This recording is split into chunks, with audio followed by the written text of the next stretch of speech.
Hey everyone, how's it going? Azren here. Hope you guys are doing well. Today I want to talk about places of articulation. This, my friends, this everybody, is so freaking important when it comes to having a good accent and or having good pronunciation in a language. Because the fact of the matter is, when you are learning to pronounce an unfamiliar sound, like if you're learning French and you're trying to say a French R, or you're learning, I don't know, Spanish and you're trying to go rrr, or whatever, any sound, you need to understand, you don't need to, but it really can help to understand what the places of articulation are, because that's going to give you a process to actually go follow to try and pronounce the sound that you're trying to learn. So, a place of articulation, if you don't know what it is, basically, in very simple terms, is the parts of your mouth and tongue that you are using to create a specific sound. The first place of articulation is bilabial sounds. These are sounds that are made by using your two lips, both of your lips, your top and bottom lip. For example, B. Look at my lips, okay? Watch. B, P, M, right? Notice when I'm saying those sounds, both of my lips are touching and my lips are the main muscle that are being used to create those sounds. So those sounds, B, P, M, the B, P, and M, for example, in English, are all bilabial sounds. Now, the next type of sound we have, or the next place of articulation, would be what's called labiodental. This means you're using, so dental, coming from like dent in French, like your teeth, right? Your top two teeth are going to touch your bottom lip, okay? So sounds like F, like the F sound in English, or V, the V sound in English. So when you go like the F sound, or a notice your teeth are touching this bottom lip to create that sound, okay? So those are labiodental. Next, we go a little bit further back in the mouth, and we're going to have what are called dental sounds, or interdental sounds. Dental / interdental, these are sounds that where you're going to take the tip of your tongue, so this part of your tongue, watch, that part of your tongue, it's going to touch your top two teeth, and that's what you're going to use to create the sound. I'm going to sit down, actually. So for example, if you have the sound in English, the TH sound in English, right? So th or the, like in the word the cow. That th or that sound, it sounds so silly. Those are interdental sounds. I'll give you another example from like Spanish, for example. Spanish, the D in Spanish is actually interdental. So for example, in words like complicado, complicado, the D in complicado, the D is a interdental sound, okay? Next, actually T's are also interdental in Spanish, actually, now that I thought about it. Okay, next, we have those.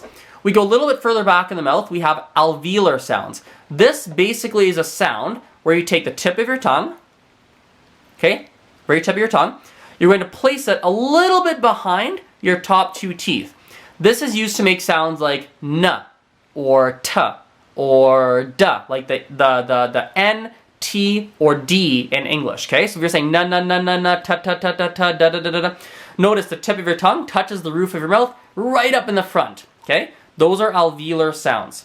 Next, we're gonna have what are called, I believe they're called palatal-alveolar sounds. I think that's what they're called, or it might be postalveolar. I can't remember the technical name anymore. Yeah, I can't remember the technical name, but these are sounds that are a little bit further back in the mouth. So this is like sh, or j, or ch, or j, like j in English, like in, I can't think of a word with it, but j, right? Those sounds are, it's very close to the alveolar sounds, very close to n, t, d, very close to those, but your tongue goes a little bit further back in the mouth, okay? Next, we go a little bit further back, and now we're going to have palatal sounds. Palatal sounds, in English, I think we only have one. Yes, we only have one, which would be y. So the bottom of your, now the tip of your tongue is going to touch your bottom two teeth, okay? The middle of your tongue is going to go up and touch the roof of your mouth. So like in yes, in yeah, it's a y, the Y sound in English, okay? So y. Go a little further back, now we're going to have velar sounds. Velar sounds, these ones here are, so in English, this would be like the k, the g, the k and g are the major ones actually in English. So k, g, or even actually like in ing words, like that ing, the ng, ing, that sound is velar. So the back of your tongue is going all the way in the back of your mouth, touching what's called your soft palate. Okay, so it's way in the back. We go even further back. So now it's like we're going even further back. Now we hit our uvular or uvular. I'm not sure how to pronounce it. I think it's uvular. Uvular sounds, okay? In English, we don't have any. French has one, though. French has like a right? So it's going like, it's like when you're gargling water. If you got water and you're going, it's a way in the back. Okay, we have those sounds.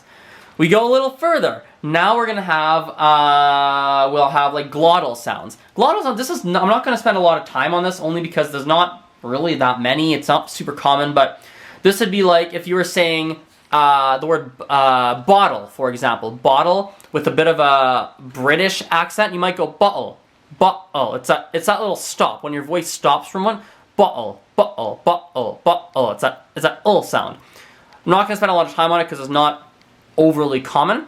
Now we're going to go even further back and we're going to a very rare type of sound, which would be, how do you pronounce it? Pharyngeal sounds or pharyngeal. I'm not sure how to pronounce that word. It's using our pharynx. The only one I know of comes from Arabic, and this would be, I don't know if I can pronounce it properly. Once upon a time I was able to, when I was learning a little bit of Arabic, I was able to. I haven't heard it in so long, I haven't practiced in so long, I don't know if I can do it anymore. I'll try. If there's an Arabic speaker, I would love it if you told me if I'm correct, incorrect. I love it because I have no idea. It would be something like, I think there's Arabic, there's the ayn, there's the ayn sound, the ayn. So it's kind of like you're choking, the ayn, I have no idea if that was right. I could have been way off, but it sounds using your pharynx. Very, very, very, very, very rare to find those sounds, but they exist in like Arabic and some other languages. Any others? There's one other one. I just occurred to me right now. I don't know exactly. Actually, I think I do. I think you'd classify it as alveolar palatal. So it's super hard to explain this one, but it's like if you do a shh in English, right? So shh. As you're going shh, take your tongue back just a little bit. It'll become a slightly different sound. So shh. So 1, shh, 2, shh. Do it again. 1, shh, 2, shh. So it's in between your palate and your alveolar ridge. So it's like going shh, and then taking your tongue back just a little bit and going shh, shh. Anyway, that's a very quick overview of the different places of articulation. I know you might be feeling overwhelmed, like, oh my god, that's a lot. Yes, it is a lot. Don't worry, as we continue these pronunciation videos, I'm going to come back to these. I'm going to give more tutorials, more help, and more support on these. But yeah, it's a very quick overview. So thanks so much for watching. Talk to you later.